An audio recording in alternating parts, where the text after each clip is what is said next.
नमस्कार दोस्तों, जय हिंद। आप सभी का एक बार फिर से संस्कृत सारथी के चैनल पर हार्दिक स्वागत एवं अभिनंदन करते हैं।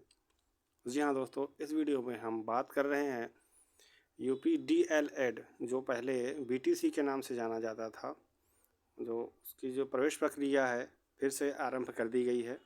और यहाँ पर आप देख पा रहे होंगे कि डीएलएड 2 महीने बाद फिर खुली दाखिले की खिड़की। जी हाँ दोस्तों, 2 महीने बाद ये दाखिला कराने के लिए, प्रवेश कराने के लिए फिर से वो विंडो ओपन कर दी गई है। और इस विंडो में ख़ास बात ये है, इस बार की और जो विंडो ओपन की गई है, कि इसमें यदि आपने पहले आवेदन किया हो तो अब आप स्वयं से अपने मनचाहे कॉलेज या महाविद्यालय में कहीं पर भी जा कर के प्रवेश ले सकते हैं। तो सबसे पहले हम बात कर लें डीएलएड, जो पहले बीटीसी के नाम से जाना जाता था, इसके क्या फ़ायदे हैं। यदि आप इसे कर लेते हैं तो भविष्य में क्या संभावनाएं हैं कि आप किस प्रकार शिक्षक बन पाएंगे। तो चलिए शुरू करते हैं। अब थोड़ा सा कलम का कलर चेंज कर लें। जी हाँ दोस्तों, हम बात कर लेते हैं डीएलएड, जो पहले बीटीसी के नाम से जाना जाता था। ठीक है। और इसे करने के बाद जो है आप जो पहले प्राइमरी एजुकेशन यानी कक्षा 1 से 5 तक के लिए आप टीचर बनने के योग्य हो जाते थे। ठीक है, मूल रूप से इसी के लिए जाना जाता था, लेकिन आप कक्षा 1 से 8 तक के लिए एलिजिबल हो जाते हैं यदि आप ये कोर्स कर लेते हैं तो। ठीक है, अब बात कर लेते हैं इस कोर्स को करने के बाद और क्या करना पड़ेगा, जिससे आप कहीं पर भी वैकेंसी देख सकते हैं, फॉर्म भर सकते हैं। तो दोस्तों, ये जब भी आपका कोर्स ख़त्म होगा या फिर अंतिम सेमेस्टर में होंगे आप, फाइनल ईयर में, तो आपको केंद्रीय शिक्षक पात्रता परीक्षा, जिसे सीटेट के नाम से जाना जाता है, इसका जो है इसे आपको क्वालिफाई करना होगा। और ये 2 प्रकार के टीचरों के लिए होता है। एक जो होता है 1 से 5, जिसमें अब केवल डीएलएड या फिर बीटीसी वाले बैठते हैं। और चूँकि देखिए, सबसे बड़ा मौका इसलिए हो सकता है ये आपको डीएलएड करने का फ़ायदा, क्योंकि अभी फ़िलहाल में ही सुप्रीम कोर्ट ने जो बीएड वाले थे, बीएड वालों को प्राइमरी टीचर से बाहर कर दिया है। और फिलहाल अभी हाल ही में जो पिछली वैकेंसी बिहार में बीपीएससी टीआरई 1 में देखने को मिली थी, उसी समय उसका परीक्षा होने से पहले ही माननीय सुप्रीम कोर्ट यानी उच्चतम न्यायालय का आदेश आ गया था कि जो है प्राइमरी से प्राथमिक कक्षाओं से प्राथमिक शिक्षक अब जो है बीएड वाले नहीं बन पाएंगे। इससे उनको बाहर कर दिया गया था और इसका प्रभाव पूरे वैकेंसी पर भी देखने को मिला था। जी हाँ दोस्तों, आप पूरे मन से आप डीएलएड में एडमिशन ले लीजिए और तैयारी करते रहिए। अगर आप डीएलएड कर लेते हैं या फिर बीटीसी है आपका, तो कक्षा 1 से 8 तक के लिए आप जो सीटेट पात्रता परीक्षा कराई जाती है, केंद्रीय शिक्षक पात्रता परीक्षा के नाम से जानी जाती है, आप इसे क्वालिफाई कर लें। ठीक है, और प्रयास करें कि जो आपका मिनिमम क्वालिफाइंग मार्क हो, मिनिमम मार्क आप 90 के ऊपर ही रहें। यदि आप आरक्षित कोटि में आते हैं तो भी आप प्रयास करें कि आपका 90 के ऊपर ही मार्क्स रहे, जिससे आप DSSB, NVS, KVS और EMRS यानी एकलव्य और अदर स्टेट में भी आप अपना सीटेट का प्रमाण पत्र लगा करके वहाँ के प्राथमिक कक्षा और जूनियर कक्षाओं में होने वाली भर्तियों को आप देख पाएँ। ठीक है, अब ये बात हो गई डीएलएड और जो आपका बीटीसी है इसके फ़ायदे के बारे में। चलिए अब बात कर लेते हैं जिसके लिए वीडियो बन रही है इसके बारे में।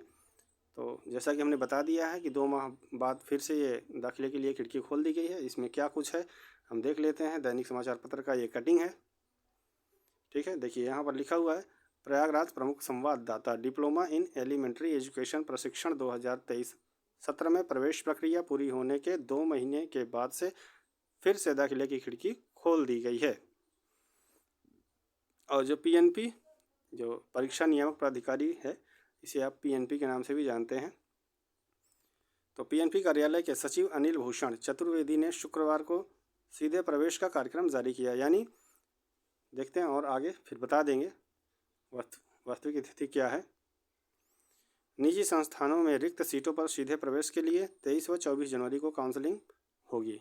ठीक है, आप सीधे प्रवेश ले सकते हैं, यानी आपने पहले से फॉर्म अप्लाई कर लिया हो तो आप 23 और 24 जनवरी में किसी भी कॉलेज महाविद्यालय जो भी आपका हो अपने मनपसंद का, आप वहां पर जाकर के एडमिशन के लिए अप्लाई कर सकते हैं। फिर आगे क्या बात हो रही है देख लेते हैं। संस्थानों को 25 जनवरी तक, ठीक है, क्या होगा, 25 जनवरी तक प्रवेश लेने वाले अभ्यर्थियों की सूचना वेबसाइट पर लॉक करनी होगी। यानी कि आप किसी भी कॉलेज महाविद्यालय में जा कर के अपना आवेदन देते हैं कि सर मुझे यहाँ पे एडमिशन लेना है, और वो कॉलेज आपके सारे डॉक्यूमेंट ले करके आपको एडमिशन के लिए बोल देता है कि हाँ आपका हो गया है, तो यहाँ पर आपका काम ख़त्म नहीं होता है। बल्कि हाँ, यहाँ पे आपका काम ख़त्म तो हो जाएगा, लेकिन ये कंफर्म नहीं होगा कि आपका प्रवेश हुआ है कि नहीं। ऐसे में क्या करना होगा कि 25 जनवरी तक प्रवेश लेने वाले अभ्यर्थी जो है वो कॉलेज अपना जो है अपने अभ्यर्थियों की सूचना कहाँ पर दे देगा, वेबसाइट पर दे देगा, अन्यथा प्रवेश मान्य नहीं होगा। यदि कॉलेज किसी कारणवश आपका जो है आवेदन और आपका जो डाटा है अगर वो अपलोड नहीं करता है वेबसाइट पर, तो आपका जो प्रवेश है निरस्त समझा जाएगा, मान्य नहीं होगा किसी भी प्रकार से, ठीक है। और देखते हैं प्रदेश के 67 जिला शिक्षा एवं प्रशिक्षण संस्थान डायट की 10,600 व 2,974 निजी कॉलेजों की 2,22,750 कुल 2,33,350 सीटों पर प्रवेश के लिए 3,36,187 अभ्यर्थियों ने आवेदन किया था। अंतिम तिथि क्या थी, 20 नवंबर तक 1,63,250 अभ्यर्थियों ने ही प्रवेश लिया था, ठीक है, और 70,100 सीटें खाली रह गई थी। तो यह उन सीटों को भरने के लिए यह आदेश जारी किया गया है, ठीक है। और यदि आप इसके अंतर्गत हैं तो आप इस वीडियो को देखने के बाद अपना शीघ्र से शीघ्र प्रयास करें, कहीं ना कहीं पर आप एडमिशन ले लें। ये एक बहुत बड़ी जो है आपके लिए खुशखबरी है। आप डीएलएड में प्रवेश ले लें और अपनी आगे की तैयारी करते रहें। भविष्य में आप सीटेट ज़रूर पास करें, ठीक है। कोई भी टेट पास करें या ना करें, लेकिन सीटेट ज़रूर पास कर लें। और इसके क्रम में यदि कहीं का टेट निकलता है किसी राज्य का, तो आप टेट भी पास कर लें, ठीक है। क्योंकि कुछ राज्य ऐसे होते हैं जो सीटेट को नकार देते हैं, वो अपना खुद का ही टेट ही मांगते हैं। तो ऐसे में आपके पास टेट भी होना ज़रूरी है।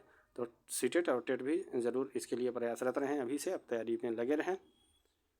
और जिन भी भाई बंधुओं ने फॉर्म भरा है, यदि आपकी जानकारी में, तो आप उनके पास तक ये वीडियो शेयर करें ताकि वो अपना देख लें, सूचना मिल जाए उनको, और अपने प्रयास के लिए, प्रवेश के लिए अपना प्रयास करें, जल्दी से जल्दी अपना एडमिशन ले लें।